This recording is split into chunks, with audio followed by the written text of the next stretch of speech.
Good morning. Friday, October 10th. I'm Jim Check. With me Ian Burns out there in our nation's capital in Ottawa. I'm here in Kelowna, British Columbia. Kind of a cloudy day, but still a beautiful fall day here in the Okanagan.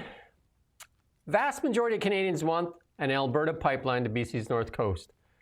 That's the big headline. Now, Liberals waffle, hand wring on the pipeline. Kelowna sees shocking rise in unemployment. Canada has the worst climate record of any G7 country. It wasn't about the money, that's according to one of the colleges. Canada's chief bank inspector yesterday warned lenders to brace for unexpected economic outcomes. Guilbeault defends Bill C-18. Jolie launches a plan. And guess what? Canada's Strong Pass is continued. They're celebrating in the streets over that one. Rustad admits searching MLA's phone in hunt for leaker. BC's Conservatives told to get it together. The world celebrates peace in the Middle East. All that and a lot more on the Really Big Show. We got a good show here today. If you like what we do, if you could share, like, subscribe, do all those things. Contrary to what Stephen Guilbeault says, Bill C-18 is crushing local independent media. It's not working. And they took away our audience of 200,000. And it's been 2 years, and close to 100 outlets have failed across Canada, while the federal government continues to spend on Meta. But we make do, I guess, right? We make do. But kicking it off, we're going to kick it off with the unemployment numbers.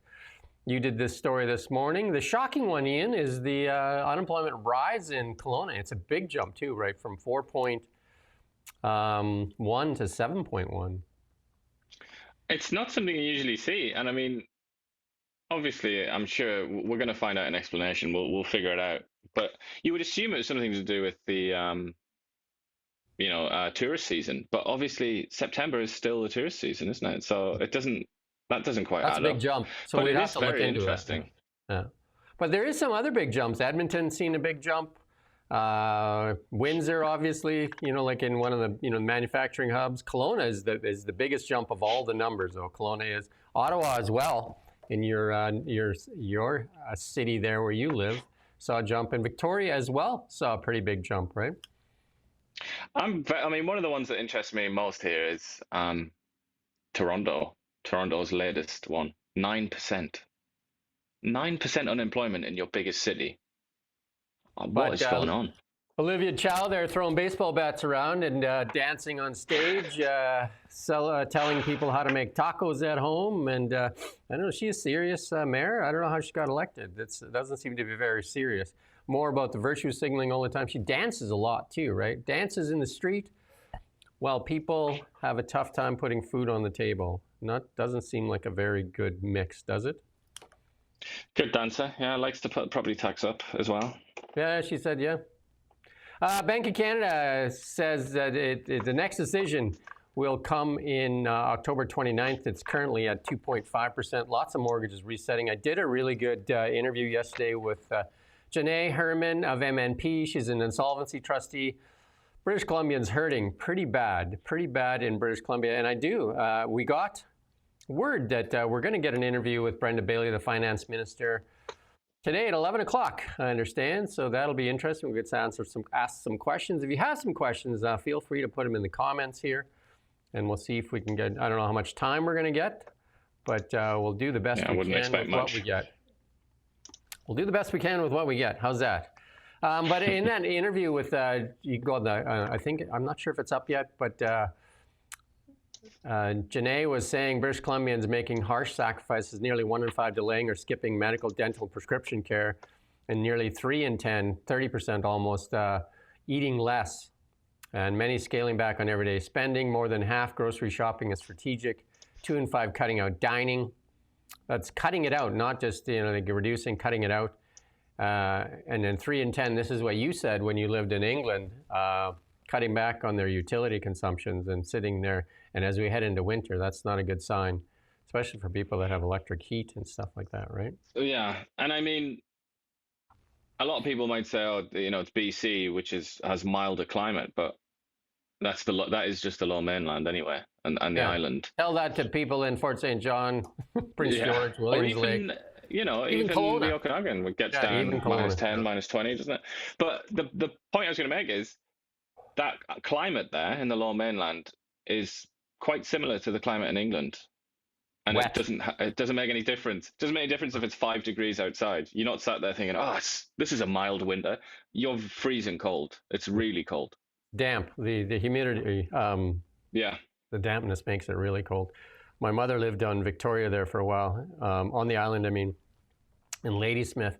And it was that chill goes right into your bone, right? Because you get all that from the Yeah. ocean, right? And Yeah, that's my childhood. That sort you of know, feeling and the we wind as talk well. we talk about this lots on the show. Commodity prices soaring to new highs. Gold at record highs. Silver now at record highs. Copper banging on the door at record highs. Like Bitcoin at record highs, and the Canadian dollar starting to look weaker and weaker and weaker here. And this budget, when it drops, I don't know if we've got that slide there, but this budget, when it drops, it's probably not going to be friendly to the Canadian dollar. As you can see, it's starting to slide there.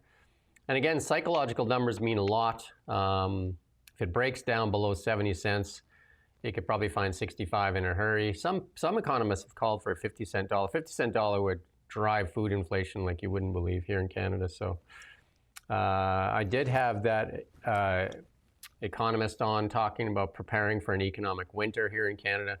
And that's a good video to watch. We're going to try and get a lot more economists on. And what do you do in an economic winter? How do you prepare? Like, how do you get prepared for whether you got to, how do you protect yourself when winter comes?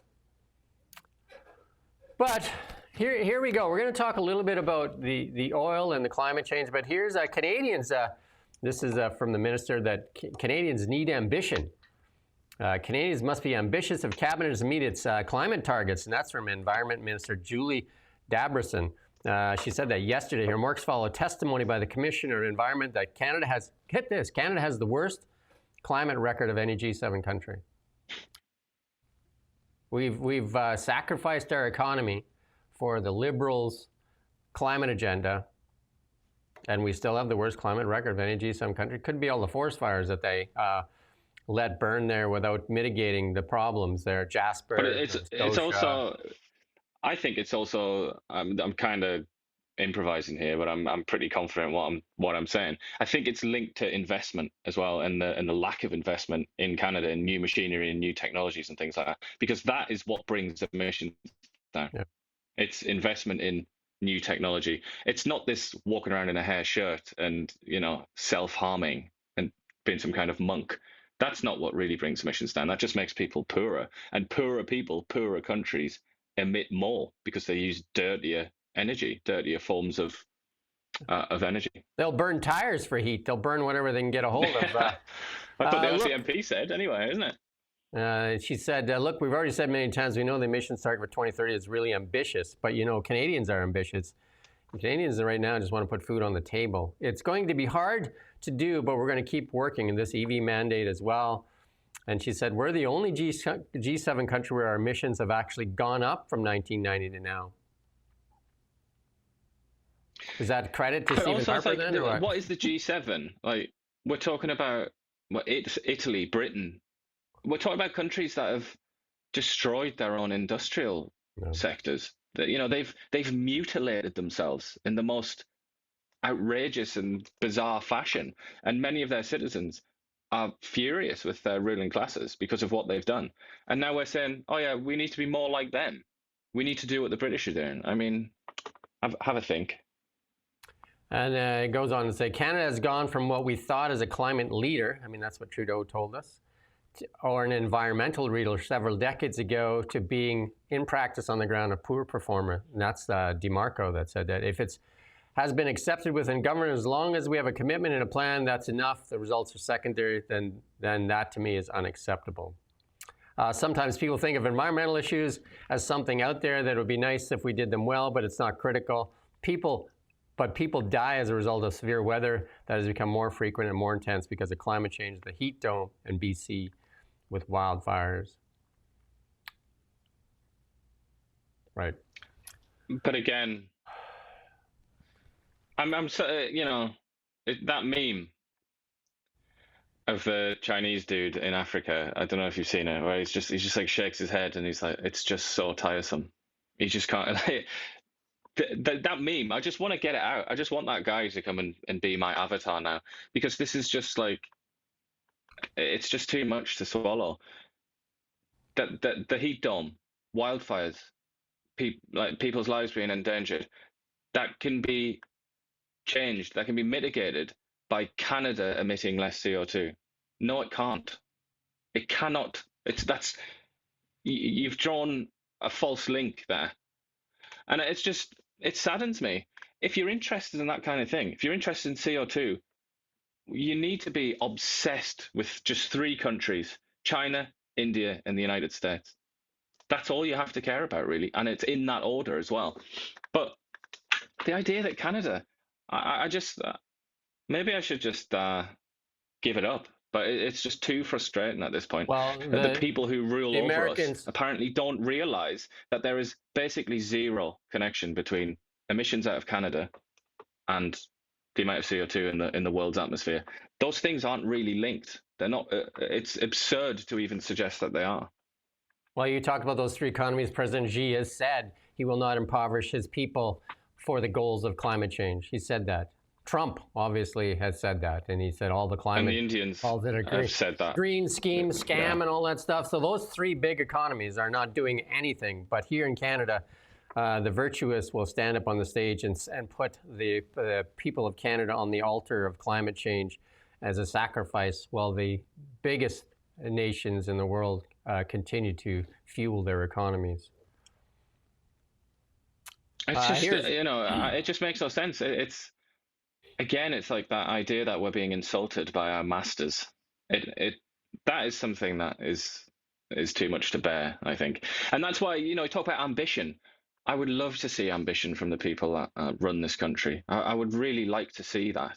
And I don't just mean these arbitrary CO2 emissions targets and things like that. I mean like real ambition, like invent some kind of technology, do something that could actually really make a difference, rather than just impoverishing your own citizens. That's not ambitious. I got a comment here from the old goat that says, I look pretty spiffed today getting married. Well, actually, I got an interview with the finance minister today, so I respect the position of government, and dressed up for Brenda Bailey. So how's that? Here's the poll that matters. And I interviewed Gavin Dew, the MLA for Kelowna Mission yesterday, the BC Conservative. And it's a good interview. You got to watch it, because I even challenged him on the state of the Conservative Party. But I asked him, has the Conservatives funded a poll to find out if British Columbians want a pipeline? And lo and behold, right after we got off the air, he sent this to me and he said, looks like somebody did it. I just wondered why they wouldn't have done it themselves, but here we go. Here's the poll. Support for a new Alberta pipeline. This is by Angus Reid. Pipeline to North BC coast. And there you go. The vast majority of Canadians support this. And of course, even BC at 56%. And, it's only in BC, only 33%. Beneficiaries. What's that? The people who stand to benefit, the people into whose bank accounts all this money will pour, the Quebecois, of course, are the least keen. Wow. Don't you like money in Quebec? The unsure part. So it's only, if you look at the opposition, though, the opposition is very small. Yet the opposition is fueled by, the orange is a perfect part there. The orange is there, right? It represents the NDP very well there. So that is who opposes it. But David Eby says he speaks for British Columbians, all British Columbians, and it doesn't look like he does. He speaks for, soz Dave to be so candid here, but he speaks for himself, doesn't he? He speaks for himself and his party and his position within that party, and he does not want to defy the often extreme people within his party. This is what was promised to Canadians when we chose Mark Carney again. This is my favorite political hero of all time, Jean Chrétien, which we actually paid to come here and speak in Kelowna, and I got to introduce him. He got up on stage and he screamed it out, "We will build a pipeline. We will build a pipeline." And the Liberals went crazy and cheered and everything. And as soon as the election was over, Mark Carney was in there, then they started waffling. And this is what we're getting now is a bunch of hand rigging. Because here's the question. It was asked, Carney dodges question on pipeline through BC, but polls show most in favor. Again, they just kind of like hand wringing that, continue to, like dodge questions. And then Jason Kenney is throwing out the mud hutter slur against David Eby again. And he says, and he's also going after Hodgson there. Hodgson saying, Minister Hodgson saying, we've said we will be a constructive participant in that three-way discussion. The province of Alberta has some work to do. I thought Canada has the right to determine whether there's a pipeline to BC's coast. It's not up to BC. But, and then this is what Kenny's saying, you're elected to lead a creation of one Canadian economy to make Canada a global energy superpower. And he said even Justin Trudeau understood this. And he has the Carney government gone from build, baby, build to being, in the words of Pierre Trudeau, the head waiter of the provinces. And he also said, you were not elected to give the Mutt Hut wing, I don't know where he's getting this Mud Hut thing, of the BC NDP unconstitutional veto over nation-building infrastructure.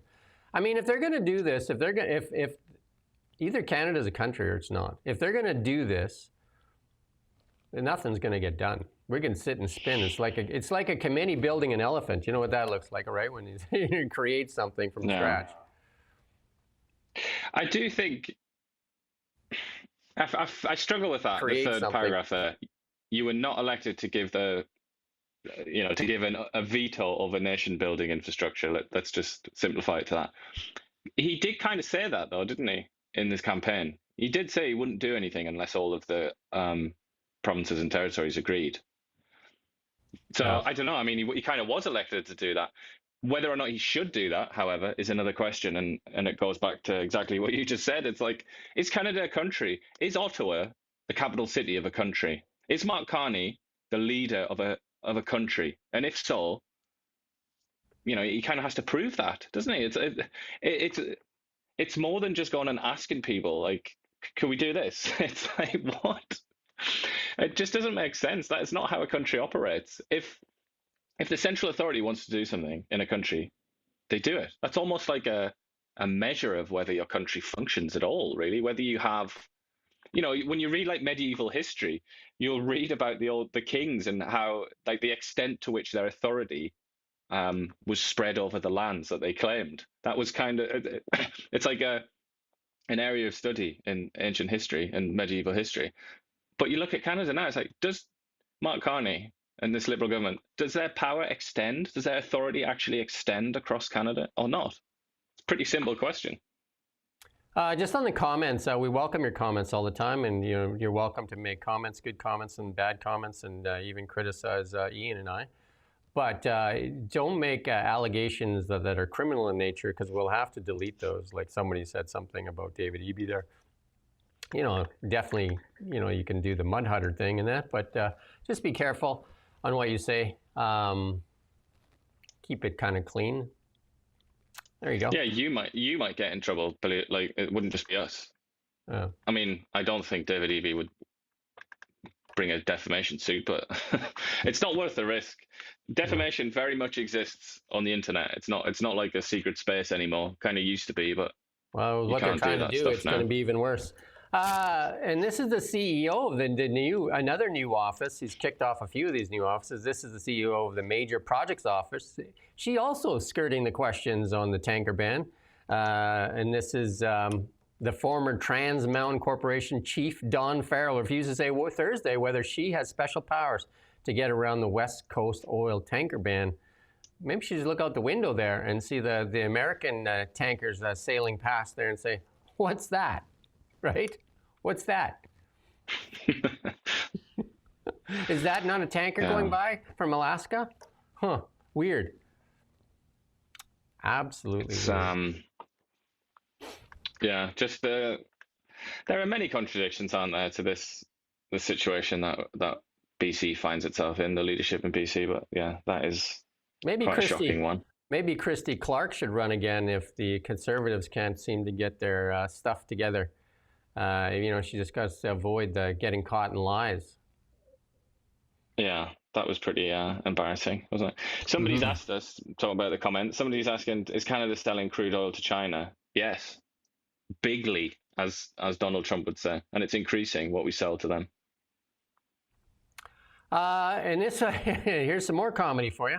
It wasn't about the money. There was no money to be made in collecting tuition from tens of thousands of foreign students. This, according to the $640,000. That's what he gets, $640,000 a year. He's doing okay, right? And he's the president of Conestoga College in Kitchener yesterday. He told that to the Commons Immigration Committee. Yeah, and then he got a bit of a scoff at there from an MP, John Tibbetts, noting Conestoga, how do you say that? Conestoga is the nation's heaviest user of the foreign study permit system. You said you were in an I think Uber it's there. Conestoga Conestoga. is probably it. But I think the point, the fact that you've never seen that word before tells you everything that needs to be known. Obviously, this is just some random backwater college that, like, what business do they have having a leader earning 640 grand a year? It's like, come on, nobody's even heard of this place. There's money for you, money for you, money for you, money for you. And everybody gets money. And except, again, the benefit of the few, the expense of the many, because with massive immigration, we see less access to health care for many Canadians, skyrocketing rents, inflation, all these things that the population pays for, whereas this guy seems to be doing A-OK, and he'll call you a racist likely if you dare say anything about it. He said, we didn't try to make money. We were just trying to fill shortages. That's all we were doing. He filled it up all right. I mean, shortages as well. Like, shortages according to what metric? According to your own targets, because you've said we want this many students. Funny. He keeps saying it wasn't about the money. One should look at the salaries. These salaries are absolutely, and somebody asked him at the end here, is it safe to say you were more concerned about the potential revenue from these students? And that's from MP Redicop. And he said, no, it was never our intention. It's not about the money. Do you deserve a $640,000 salary? And he said, that's the job, that's the salary I'm being paid, and I take my job seriously. I would too. If somebody gave me $640,000, I'd even show up for work. Does he even go into work every day? I'd even show up every day. That's brilliant, though, isn't it? That's brilliant advice. Take the jobs very seriously. Okay, right. That's how you get $640,000 a year.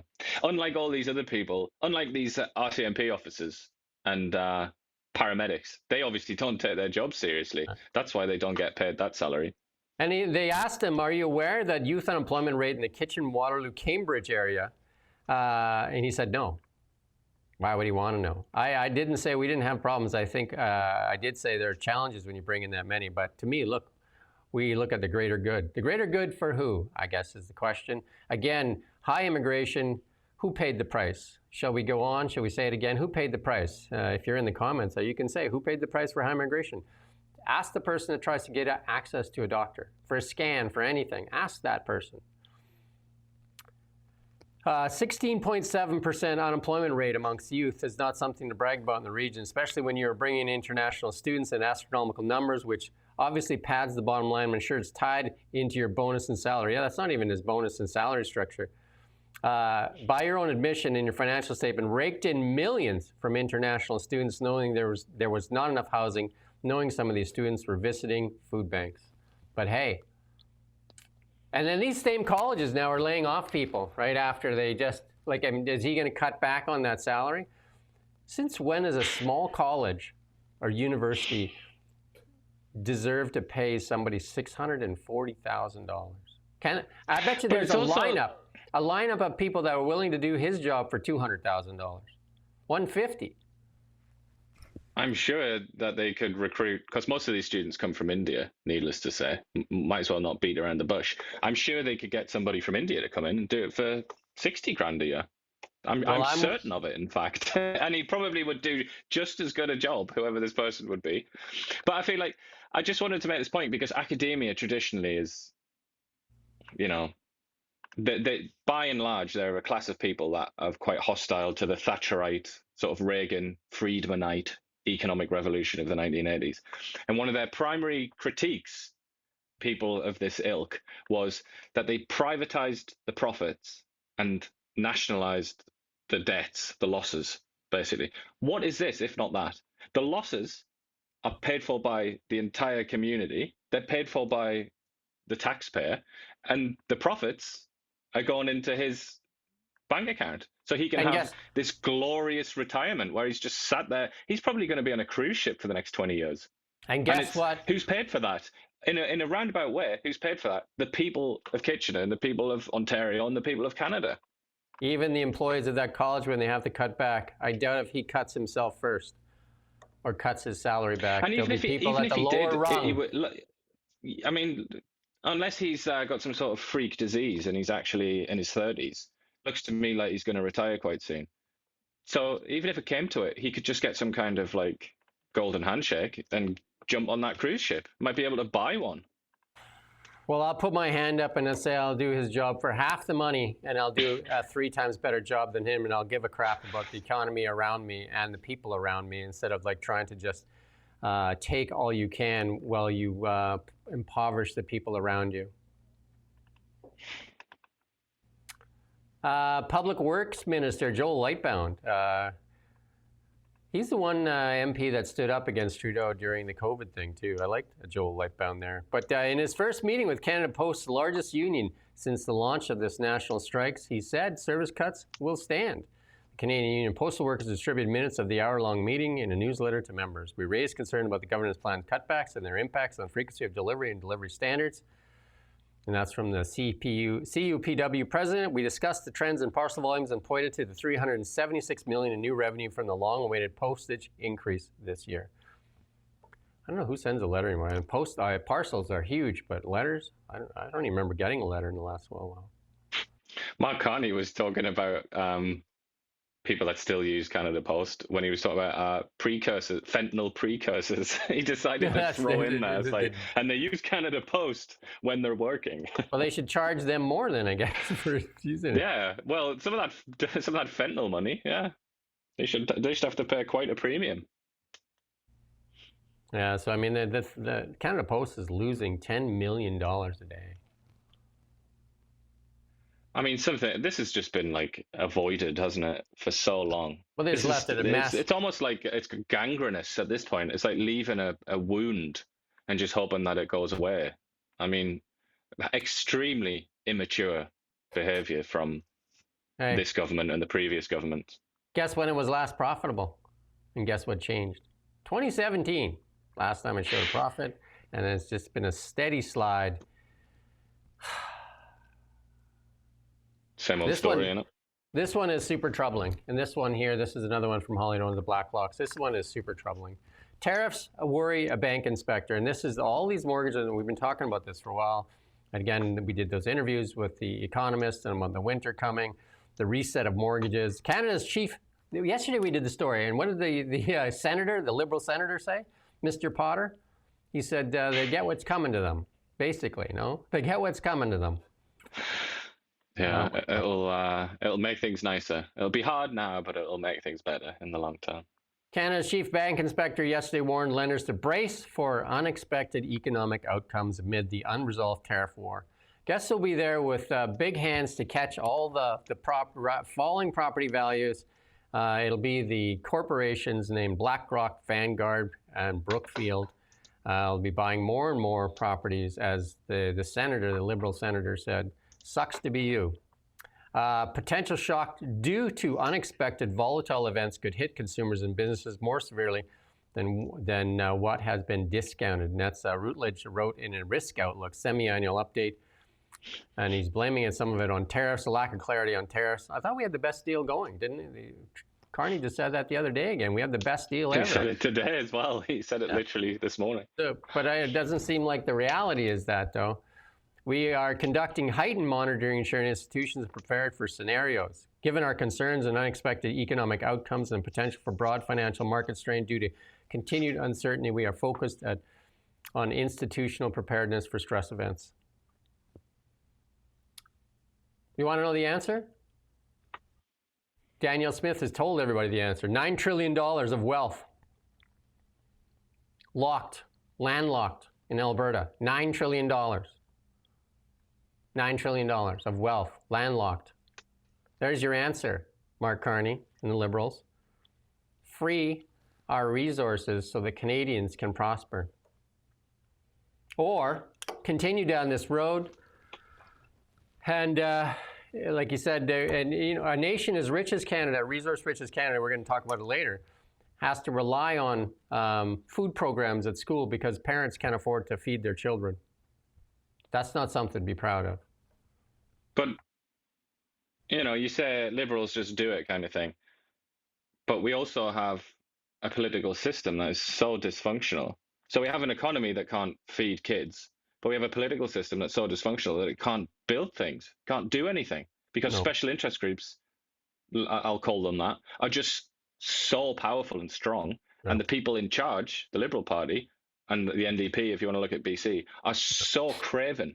They're so spineless that they don't dare challenge the status quo and say things have to change because this country is in trouble.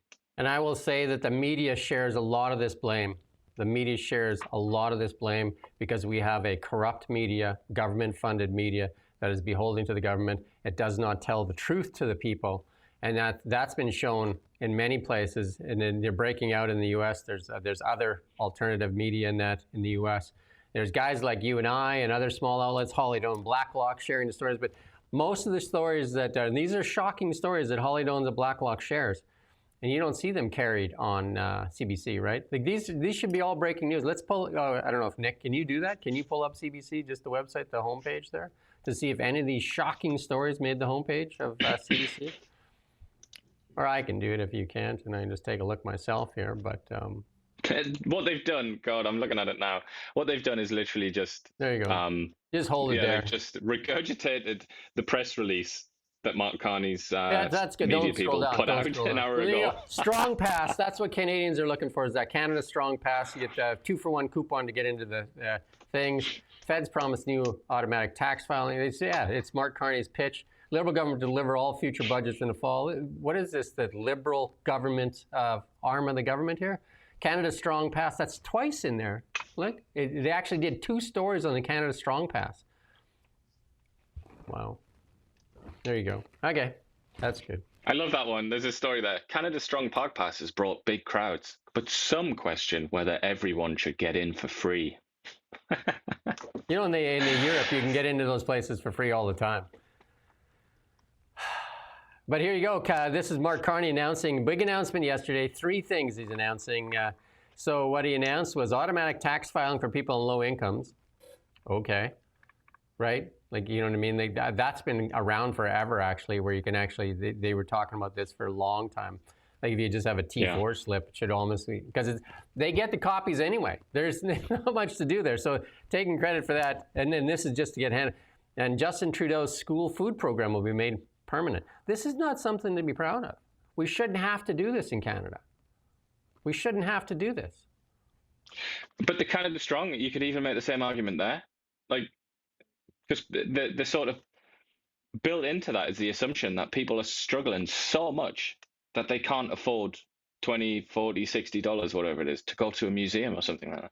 Like that as well as an indictment of the last 10 years. Like in a way, it's kind of, and also the way that they justified the automatic tax filing, they said that there are people out there who are struggling so much, so badly, like they're desperate for the benefits that they're entitled to, but they don't file their taxes because they're scared or whatever, or they don't know how to. But the fact is, why are these people in such desperate straits in the first place? It all comes back to the sorry state of the economy, doesn't it? Yeah, we were going to do this Mark Carney let him speak, but I mean, there's not much to it. He just says just what we just said. But I do want to draw your attention to this Chorus Entertainment, which is global news. Part of it, Chorus Entertainment is global news. This stock was, it's like 9 cents. This is Chorus Entertainment. What noise would that be making if it was hooked up to a heart monitor in a hospital? Well, I tell you right now, this is what noise it's making. They live off the government, and it's basically, basically The Walking Dead. They owe $1.1 billion in debt, and this is their plan here because they're facing a deja vu with lenders because these bonds are coming due, and there's no money to pay them, right? Because they just did another round of layoffs. We did that story just what was it, a month ago maybe? So they want to do a debt for equity swap to restructure that one. So they want to give people that hold this debt, they want to give them shares. Do you think that's a good deal? Hey? Many of these advisors were involved in the 2009 bankruptcy of CanWest Global and subsequent sale to Shaw Communication. In this installment of the long-running series, advisors for creditors and Chorus Board are negotiating a deal to exchange $750 million in bonds for new shares that would give a majority equity interest in the company currently controlled by Calgary's Shaw family. I met Jim Shaw. He gave me my award once. I won an award when I was going to university. He's passed on now. But Chorus executives aim to reduce interest payments and corporate loans to free up cash for programming as they shift from traditional broadcasting to digital media. They closed their studio here in Kelowna. They don't really have much here in Kelowna anymore. Chorus's goal is to emerge from the restructuring with a $500 million enterprise value representing its debt plus equity. And Chorus's bonds in 2028 trade at 30 cents on the dollar. That's probably generous. So the whole operation, I mean, do they have any assets? Is the whole operation literally just debt? Well, no, they'll have some assets there too. Because this is like desperate stuff, isn't it? This is just like... Yeah, I mean, if you look at the stock valuation of this, if you just take the market cap of this stock, I think I worked it out once. It's like 18 million bucks, right? That's the market cap right now. But under the hood, like if you were to take over the stock, like say you bought it out for $18 million, you could be the owner of Chorus. Comes with a $1.1 billion in debt as well. That's the monkey. That's the monkey right there. There's no money to pay it back. And but I'm just thinking, like, when they were in Kelowna, they didn't own that building, did they? They rented that building. So they may. I'm not sure if they own that building or not. I'm not sure. There's lots of media. It just seems like it's a shell, isn't it? There doesn't seem to be anything there. I think they do own that building actually, but I mean that's neither here nor there. The debt. Well, that's assets that they could, if they're gonna go away and die, at least they'll have those assets to cover their debts. If you look at the stock here, though, who wants to, like, you have a debt coming to you of 1.1 billion, and you're saying, well, you can have some shares instead. Does that look like a good idea? It reminds me of that Simpsons episode about the dot-com bubble where they've got shares on the instead of toilet paper, and they're just like they're giving it to people. Look at this. Look at what's happened in the 2 years or 10 years. This is in the 10 years the Liberals have been in power, saving the media. This is what they've been doing, saving media. And here's Stephen Guilbeault asked about, we did this story yesterday, asked about influencers having a bigger influence on the election than news outlets because we couldn't put our news on there. And you know who used a lot of influencers? The Liberals use a lot of influencers. They pay these influencers. And a lot of it, what they said, was coming from India to top it off. But here's Stephen Guilbeault. We actually wrote a letter, several letters to Stephen Guilbeault. I think, how long did it take to get a response? Well, I think it was like 3 months. 3 months. Yeah. Saying take the knee off our throat, cancel Bill C-18. We didn't get a response from him, although we wrote him and the Prime Minister. So I was going to say it's not really a response, is it? We got a response from one of his underlings, and it basically said everything's fine. Sucks to be you. Anyway, let's listen to what... I think that's what I took from that, most of all. We're great, and we've done all these great things. Yeah, let's listen to what Stephen Guilbeault says here about Bill C-18. But do you think the Online News Act is working if influencers dominating the online chat during the election and not media journalists? The Online News Act is providing $100 million that is being invested in Canadian media. So yes, it's working. Can we do better? Let's see if it can be improved upon, but it is working. But do you think...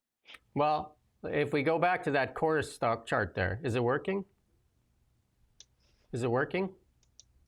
Well, yeah, and just look at any other media organization. Is the media sector in Canada flourishing right now? Would anybody really say that? The only people who are getting anywhere are, as that journalist said, like influencers, and as that study says. And CBC, they got a $150 million raise. And then they gave themselves a raise. They're at the trough. So, and even Mark Carney said that what they're going to do when we asked the question direct to him when he was in Kelowna, we asked the question direct. He said, "You're not going to like the answer. Our answer is to give more money to the CBC, which is basically an arm of this government." Well, I mean, if there's anybody out there listened to what Jim's just said and thought, shut up, that's not true, go on the CBC's website. We were just on there. Go on the CBC's website. Look at their top story. The headline of which is Carney announces automatic tax filing makes school food program permanent and extends the Canada Strong Pass. Look at that, and then go on PMO Canada News. Just type that into Google and look at the Prime Minister's office and look at the news release, which is Carney announces new measures to low cost for Canadians. And it's the same thing. They've taken this press release and put it on the CBC's front page. I just feel like sometimes, like, you get used to hearing that, don't you? That CBC just like, they're just liberals, basically. They are the problem in Canada. They are the problem in Canada. Exhibit A.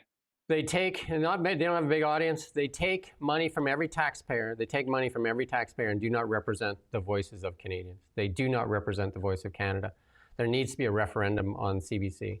Let Canadians choose. And these are the bills that are concerning. I also did an interview just a couple days ago with John Carpe from the Constitutional Freedoms, Justice Center for Constitutional Freedoms, and he's talking to Sean Fraser about Bill C9. We're just going to play a small clip of it here.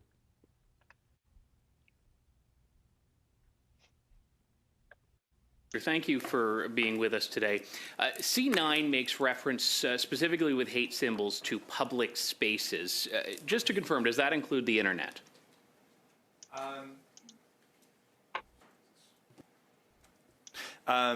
Generally speaking, the law will apply equally online as it does in real communities. So this bill will affect what people can say and write on the internet?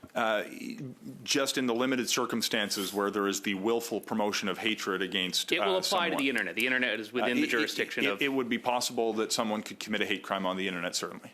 So, building off of Mr. Baber's points about the lower threshold for the definition of speech, there is, under this law, assuming Bill C9 passes, something that might not be legal to say today on the internet. Or it might be legal to say on the internet, could actually be illegal in the future under C9, could it not? No, that's entirely inaccurate, and I say that with no judgment to your perspective, but let me explain. The only circumstance where you could imagine some online comment attracting scrutiny under this law would attach to behavior that is criminal today but would be punished less severely. The symbols piece that you pointed to, for example, is attached only to the willful promotion of hate. This is not a blanket symbols ban. The willful promotion of hate is a crime today, but we want to recognize a distinct charge where that same behavior uses certain symbols of hate to bring a higher degree of culpability. So there is no new human behavior that would attract the scrutiny. I understand, but I'm building off of the discussion earlier on the definition. Is your view that the change in wording, and there was a change in wording, you made a deliberate decision to change the definition that was spelled out in Keekstra and reaffirmed in Watcott. Is your view that your definition in C9 will not capture anything beyond what is currently captured right now by the hate definition? The definition was an attempt to codify, and the reason that there was a... This is a yes or no question, Minister. Is there at all a lower threshold or a broader net on hate in Canada after C9 if it passes? My view on the definition question, because the offences I would give a different answer to you for, but on the definition, my view is that it codifies the same behaviour that is there today, and it was meant to provide clearer guidance to law enforcement in the criminal code to apply the existing standard that has been recognised by the Supreme Court. Because the same arguments that are being used by you and your government to push Bill C9... That's good for now. You can go watch that whole thing. That question is there. What he was literally just about to say was, look at Britain. Look what they're doing there. And I'm sure most people listening to this, at this point, you must have read a news story or seen a video of some harmless granny being arrested because she tweeted something innocuous. That's what's happened in Britain. They've essentially they've entered a kind of species of authoritarianism in Britain, and it's almost everybody that is aware of those facts in Britain is panicking and is afraid. And yet, at the same time, you have Keir Starmer and the Labour Party, who are in power now. Every single time they're asked about this, they say, "Oh, we've had free speech in this country for a very long time. Everybody's free, and it's only nasty, hateful people that we punish." Exactly what Sean Fraser's saying here. So you can see why people are a little bit doubtful here and a little bit sort of trepidatious about this, because it doesn't. The British example has shown us it doesn't matter what the people in charge tell you. It doesn't matter how nice they are and how much they say they love free speech and how this law is only going to be very particular. It's only going to apply to X, Y, Z. It doesn't matter what they say, because in reality, it could lead to grannies being arrested for tweeting something about transgenderism or something like that, which is not in itself criminal or offensive, but they can be arrested. You got to go watch the interview I did with John Carpe for the Justice Center for Constitutional Freedoms. We cover off all that stuff. It's a good interview, actually. It's got and it has a lot of views. Melanie Joly, the Minister of Industry here, she's launching a 3-point plan there, and she said they will use the power of procurement to create jobs. But ultimately, we have learned what she's learned. Like, oh my God, what I've learned is companies would rather have contracts than subsidies. Well, not media in Canada. According to Guilbeault, all the media wants is more subsidies. And now they were begging yesterday for the government to advertise with them. The media wants, the only people left that are advertising on media is the government. And then why is that? They want to control the media. But even they're not advertising. Hence that coalition of media groups, organizations came out and said, please give us at least a quarter, give us 25% of your advertising, because they're not. As we've shown with numerous stories, they're spending millions and millions of dollars with Facebook. On Meta, yeah. And then they won't tell us how much they're spending because we don't deserve to know. And they also said they're going to leverage tech and energy to create jobs. What kind of energy? These housing and defense plans will also be key to the second create jobs pillar of the industrial strategy. This is a lot of big words, but not a lot of stuff. Joly estimated that the MPO and the plan to fast-track massive nation-building projects will generate $60 billion in private investments. Why is all the capital fleeing Canada? Why is that, Melanie? Ask Mark Carney why he left. That's the answer is right there. It's in the same room as you're in. Mr. Carney, why did you take Brookfield to the United States of America? Mr. Carney, why are 93% and more of your assets in the United States of America? Why? Why can't we convince you to bring that money back to Canada? Seems like a simple question. I think Mark Carney would say, question. The premise of your question, I disagree with. I reject your question. I think we should catalyze capital here in. Look, we just brought a company. It's too ridiculous. Look, Tim Hodgson would pipe. Look, we just brought a company here. This American company chose to come here because they cut off subsidies in America, and they've come here for 75 cents on the dollar subsidy. Look at that win. They've come here to bleed the Canadian taxpayer, and we're also going to give them the right to tax the oil field companies by selling them carbon credits with a scheme where we suck carbon out of the air, pump it into the ground, and then we sell that to oil field companies, and everybody feels good about themselves. And she also said we're going to win the global. Not stay in the ground. We're going to win the global talent race. Okay. She said the final prong will be a push to win the global race for talent, vowing to attract the best talent on earth and make Canada the destination for the top minds through supporting science and research at universities. Okay. How many universities? Times like this, you think, like, do you not have a job, Melanie?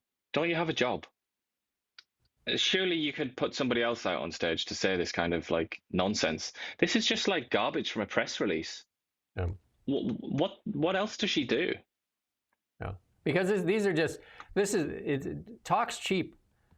Chamath was a Canadian, and he was here in Canada, and he was on the stage in Toronto, and he was there on the stage with the CEO of Shopify. And they both said that Canada, the Canada's strength is energy. I don't know how they don't get this. $9 trillion, like this is the answer. $9 trillion sits beneath the feet of Danielle Smith. That's just right there. And then just think of all the vast mining reserves. Like it takes 20 years to get a mine permitted in Canada. Where are all the Canadian miners? I interviewed a mining guy. They have lots of properties. And where are they focusing their attention? They're a Canadian miner. Where are they focusing their attention? Nevada. Mexico. Nevada. Oh, yeah, US. And then we just did one, Trilogy Metals. Just got an investment from the Department of War. Where are they? Where are they? And their stock was up like 300%. Where are they? Oh, right, Alaska. Getting fast-tracked. They build them a road. Melanie. And you're going to attract Canadian talent. Why don't you see if you can attract Elon Musk to even say hello? Look at the smartest man in the world. What's that? We need more, at the bottom there, she says, we need more soft power. Something soft on it. Yeah, that'll do it. Soft power, yeah. Why the Americans are doing things like that? We'll soft power it. We'll just get, what's our soft power? Ryan Reynolds or something. Show we'll just us make an Ryan investment. Reynolds like Governor General. She put up a tweet, and I should have screenshot it because it was early in the morning. It was about 3:30 in the morning. I read it, and then it's gone when I wanted to put it up because she put up a point, 28 things that Mark Carney. I think she was may have been a bit into the sauce because she put up a tweet. Look at everything that Mark Carney has done. Go get yourself a sandwich and sit down and read this. It was very sarcastic. And then I read through some of the points, and I was just like, these are nothing burgers. Had a meeting with, like, some person. Had a meeting. That's the accomplishment? Take it to the bank. Take it to the bank. That is government speak, though. In my own sort of short experience of working in the public sector, you do list meetings as though they represent some kind of achievement. It's always in there. It's like, yeah, I met with this person. Like, look at my calendar. I've got all these meetings, even though nothing happens. But that's very much the public sector mindset, isn't it? Where's the beef? Here's one here for you. Health Canada advises they want to put this on there. Alcohol causes cancer, including breast and colon cancers. I got a lot of heat for this. I put this up once during COVID, and I said, when you want to worry about what you put in your body, I want to stop putting liquor in your body. Liquor, beer, and wine would see mandatory health warnings under a private bill yesterday taken by the Senate Social Affairs Committee. That's from Senator Patrick Brazeau, Quebec, a recovering alcoholic and sponsor of the bill. He's the one that Trudeau beat in the boxing match, isn't he? I believe. He says, we have cannabis companies in Canada, tobacco companies that have to put warnings on their products, but when it comes to alcohol, nope, these companies are given a free ride. Well, I don't know about a free ride. They get taxed like crazy. Like alcohol, the tax is absolutely, the government makes like a lot of money off alcohol. Alcoholism was one of the problems in my family. Both my wife's and my father had their lives shortened with alcoholism, so not good.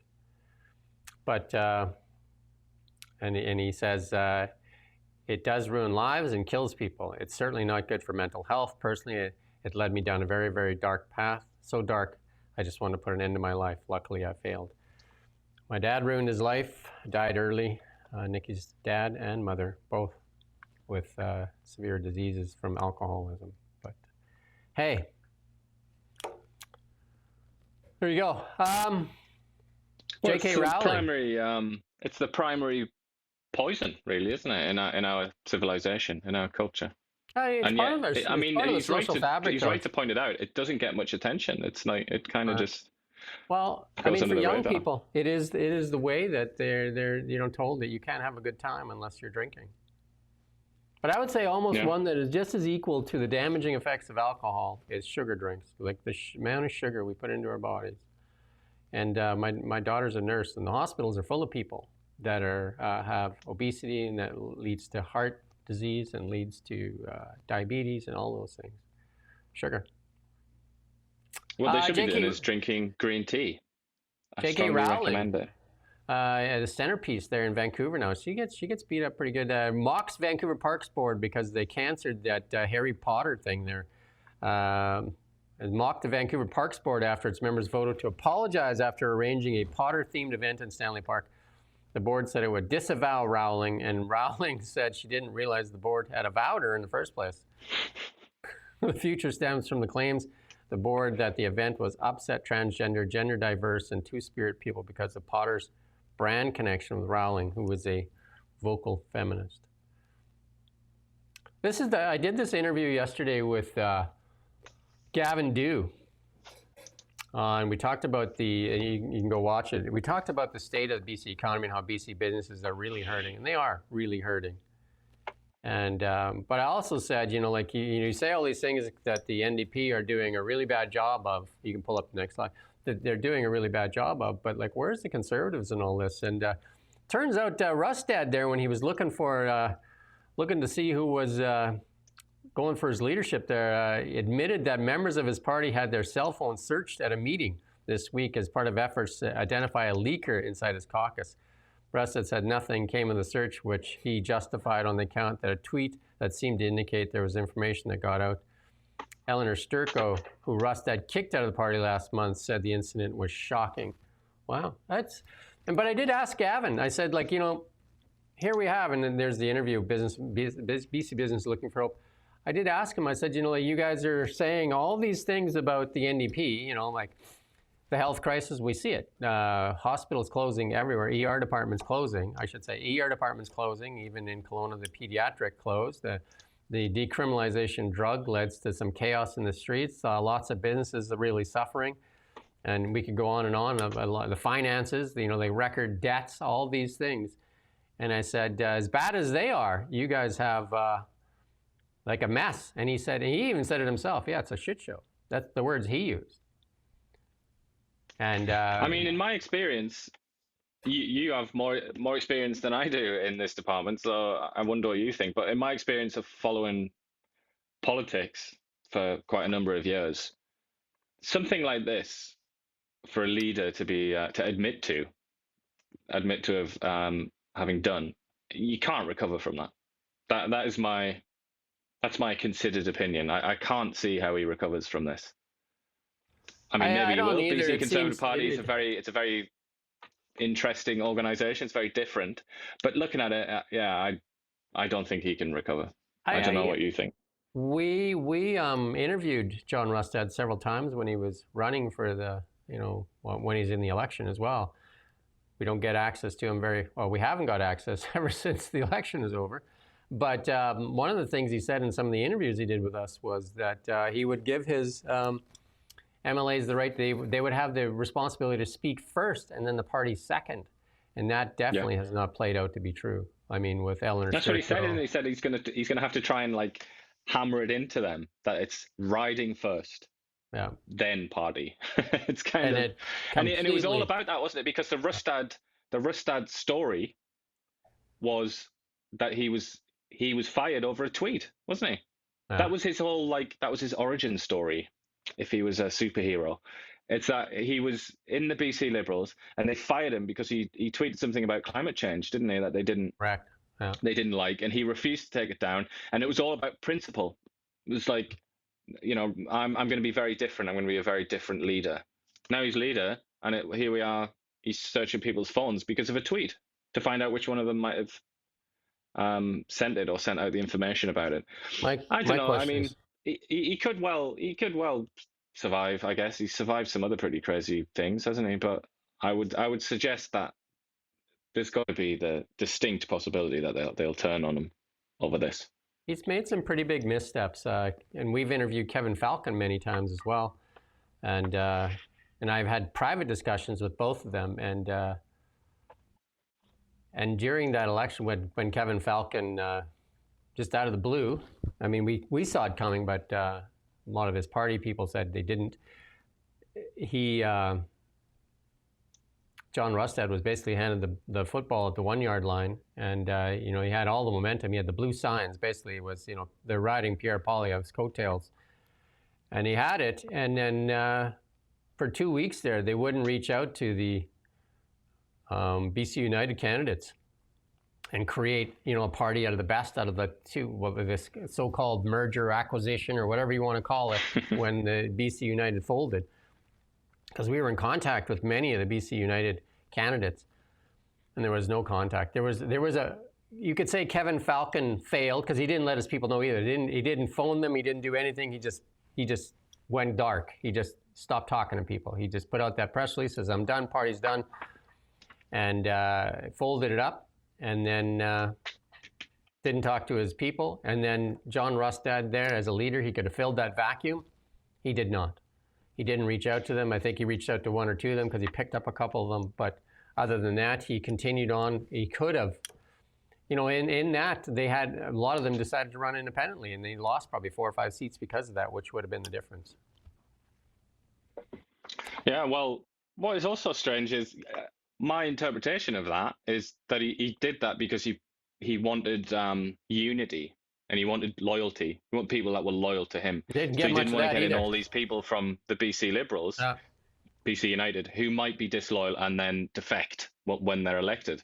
And yet, in the event, it was his own hardcore, like Tara Armstrong. Yeah, They're Tara the Armstrong. ones that defected. Yeah. No background in politics at all. Basically, rode in on the blue sign, and I talked to John himself and Tara, and John said she's a rising star, and she's, it blew up in his face.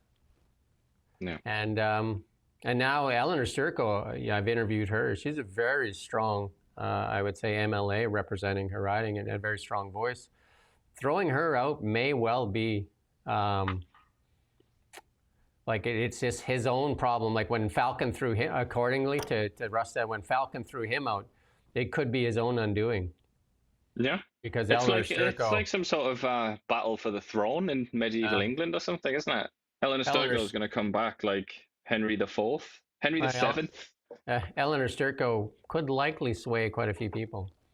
She's very sharp. And if I was going to put on a lazy bet, that's probably what it would be. That she's gonna come Henry VII style, Henry Tudor, and put an end to the War of the Roses there. God knows we need somebody that rides, because British Columbia is a middle of the road kind of province as far as politics go. Most people have conservative values when it comes to business and that, but they do definitely have a more liberal when it comes to the emotional part of it, and want to make sure that everybody's looked after. And I think British Columbia, that's why I think the Liberal Party did well here, the BC Liberals. It's a more middle of the road province, not hard right, not hard left, right, but just right. And then there is no representation. We got David Eby, who's even John Horgan, according to Jason Kenney, called him a mud hutter. And, he's extreme left. And, you got John Rustad, who they've said is extreme right. And I don't know if he is extreme right or not, but I mean, they definitely stick this slogan on him. But if he was extreme right, that's so ridiculous. The idea that he's extreme right. If he was extreme right, that would veer into ethnic nationalism. Yeah.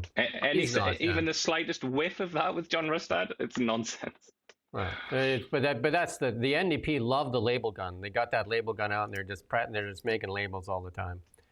And this is you put this up. The BC, this is the local journalism initiative. We get some of these stories this year. BC's ADHD diagnosis skyrocketed during and after the pandemic. Yeah, everybody got locked in their rooms and went stir crazy. But they said they're seeing nearly a 4-fold increase in the rate of diagnosis, with more females recently being diagnosed than the males. If you hear the numbers in the U.S. too, like ADHD really rising. People with diagnosed substance use disorder 10 times more likely to have ADHD than the general population. And then that's not what you want to hear in British Columbia, is it? Which already has massive problems with that. Yeah, and they talks about cocaine. You go and read the story on Kelowna Now. Go ahead and go read that. And but yeah, I mean, the amount of medical stories, particularly related to kids, that start like that, like or end with that, like after the pandemic or since the pandemic. I think like there's just a gigantic mess that still needs to be interpreted and understood related to what happened during lockdown and during the pandemic itself. Like the stories I hear about people that teach kids in schools as well, it just seems like something very, very bad happened to that generation, like the youngest. Somebody in the comments says Elon's mom is Canadian. Yeah, Saskatchewan. Elon spent some time in Saskatchewan. Also went to Kingston university there. Not that same university where that guy is raking in the bucks, like $640K, but No. A university that you've probably heard of. He went to Queen's, didn't he? oh, was it Queens? That's correct. Yeah. I think Kingston, though. Yeah. There you go. Half right, mostly right. I'm not far right. I'm just right. Just mostly right. You're going to get tired of me being right. You know, Trump says that. You're going to get tired of me winning. You're going to get tired of me being right. We got some international news here to share with you, though. Marco Rubio. Anita Nand, as she got up there and she did that speech, basically didn't mention Donald Trump at all, just talked about how her efforts brought peace to the Middle East. Here's Rubio kind of like saying, not so much, but let's listen to what Rubio has to say. Have you noticed that the talks with Hamas fell apart on the day Macron made the unilateral decision that he's going to recognize a Palestinian state? And then you have other people come forward, other countries say, well, if there's not a ceasefire by September, we're going to recognize a Palestinian state. Well, if I'm Hamas, I basically conclude, let's not do a ceasefire. Right. Because we can be rewarded and we can claim it as a victory. So those messages, while largely symbolic in their minds, actually have made it harder to get peace and harder to achieve a deal with Hamas. They feel emboldened. There you go. Hard to say with that one, really. Hard to have an opinion on that one because I feel like the history is still to be written. We don't really know what it is that pushed this over the line. And I'm very interested to know that, but I don't think we're going to know for a while. Like, for all we know, the recognition of Palestine might have played a beneficial role, but we just don't really know. We can just what do you think? Okay, let me wits, ask you this question. Let me ask you this question. Who do you think is the biggest key factor in this this ceasefire and this return of hostages? Yeah, it's the orange one. Mm-hmm. There you go. And then here's another. I mean Netanyahu as well, but Netanyahu is almost everything he does is connected to the US, isn't it? So it's kind of The US is the imperial power, as we discussed yesterday. Here's a tweet here from Lisa McLeod, and she's given a pet name to. She's tweeted this out. Somebody's given a pet name to the. Well, she gave a pet name to the 3 blind mice. Carney's looking like a very happy mouse there, isn't he? I would say Macron looks more like a shrew. I would say maybe some kind of squirrel. Macron in serious trouble, I think, in France with the people, and Keir Starmer as well. And Keir Starmer, least popular or most unpopular prime minister in the history of polling. And Mark Carney living off the honeymoon, but it's fading. And then you can see the machine ramp up. You can see the machine lately ramp up. You can see the liberal bots come out on X and that, defending Mark Carney and going after Pierre Poilievre. You can also see it in the media. Look at the CBC. Basically cut and paste the liberal website and just put it over onto the CBC website. And here's some reaction from the Gaza peace plan. We're going to play this little clip here.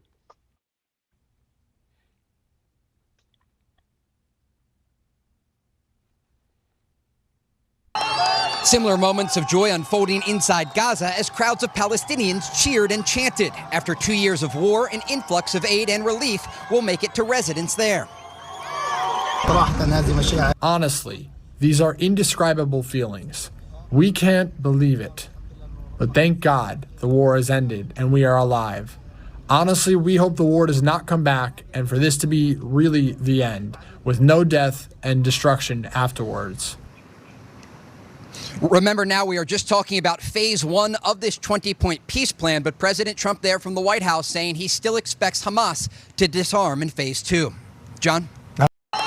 Similar. And then there is this clip here with people returning to some of the areas here, and they're walking back. Let's play this clip here. Tens of thousands of Palestinians flooding toward the northern Gaza after President Trump's ceasefire. Trump's going there as well, too. So it'll be interesting if he actually goes into Gaza and see what kind of security is afforded Trump going in there.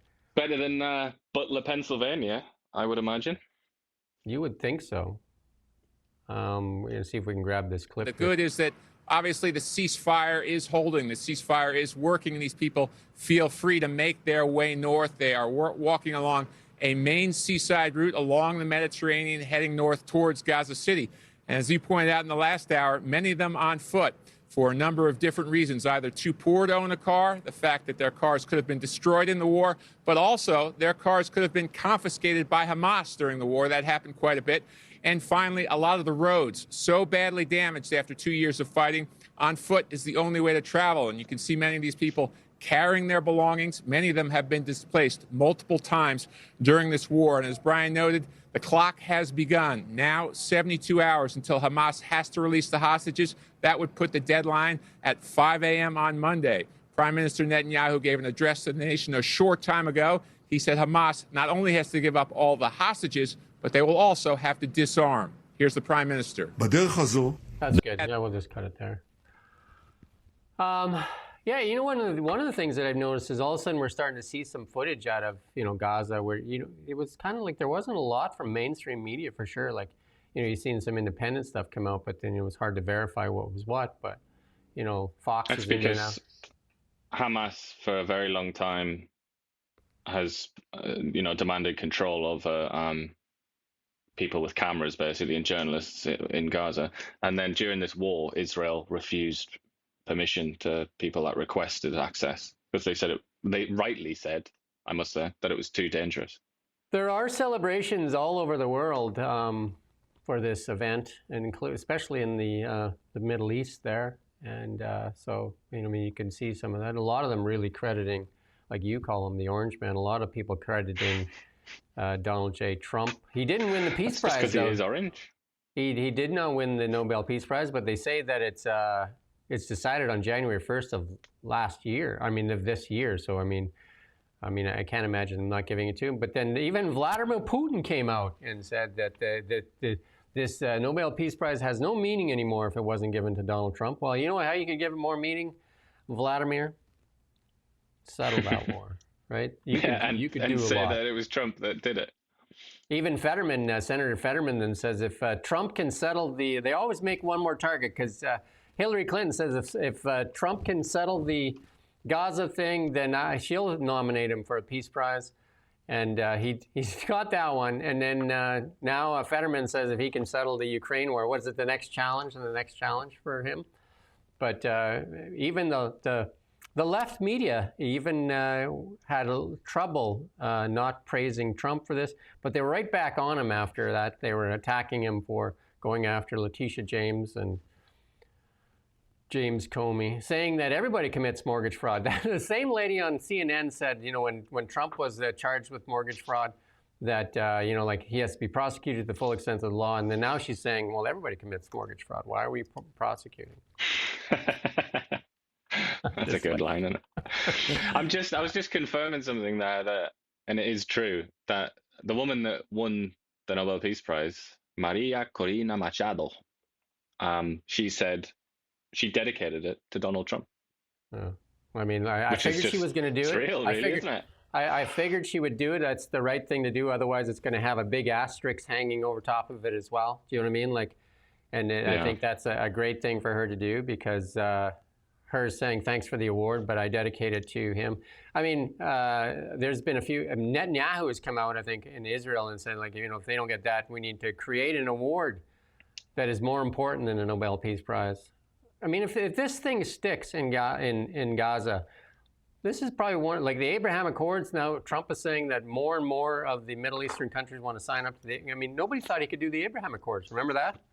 When that got done, that was huge. Yeah, and it was totally dismissed, wasn't it? And yet it has been extremely consequential. So consequential, in fact, that the good relations that evidently prevailed during that era managed to carry through during this conflict. Yeah. Because historically, you'd expect a conflict this serious, this brutal, that a lot of those countries that were part of the Abraham Accords would have really savagely turned on Israel, but they didn't. You know what this does for a lot of the people that made a living or made a political career out of Orange Man bad? It makes them look really bad. And that goes for Ravi too. You know what I mean? Like this disdain for a person that has just accomplished this makes you look bad. Makes you look bad for always pulling this straw man out to cover up for your own failures, because that's what it is. I think it makes the Nobel, I mean, they already looked bad, but I think it makes the Nobel Committee look really, really bad primarily because they gave Barack Obama a Nobel Peace For Prize. nothing. Don't For ever nothing. forget. Yeah, for nothing. Absolutely nothing at all. But no, it's a woke thing, and it just makes it. We see this with so many things. Like even look at the Hollywood Awards. Like I haven't watched like a Golden Globe or any of those things forever because like it's not about what's best or anything. It's about some they get up there and they make this speech and stuff. I'm just like I can't watch it. Like I can't deal with it. Anyway. But they also at the Oscars, I don't know if you can remember that big. There was a hashtag, wasn't there? A hashtag campaign, which is like Oscars so white or something like that, because white people had won too many Oscars apparently, and then they changed the rules completely, and the criteria were changed so that they almost in effect created a quota system based on ethnicity. At that point, they really truly don't represent the best actor or the best film, do they? Because then it's about sharing it and giving it to certain groups in proportion, and just at that point you're wasting your time. And I haven't taken the Oscars even remotely seriously since then, because when a prize does that, especially for art, when it does something like that, it's just that you're not seeing the actual best actors or best films.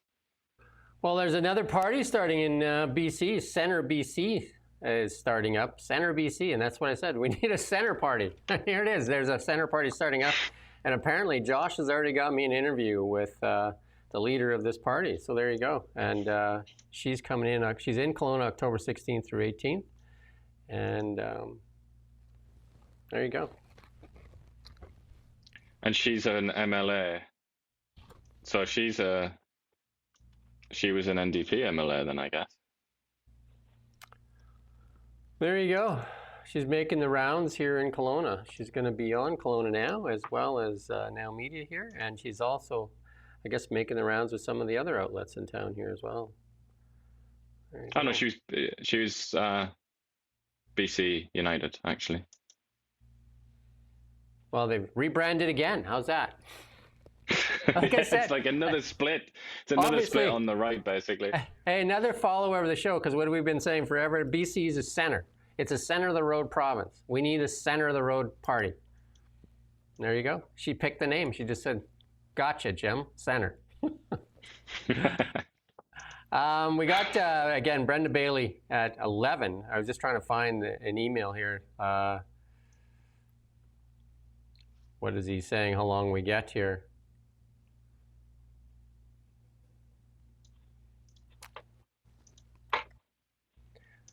I guess, oops. 10 to 15 minutes. That's what it's going to be. Oh, there you go. Okay. That's it for the week, actually. And then I guess the big turkey shows up for some people, sadly, only some people. Some people may not be able to afford a turkey.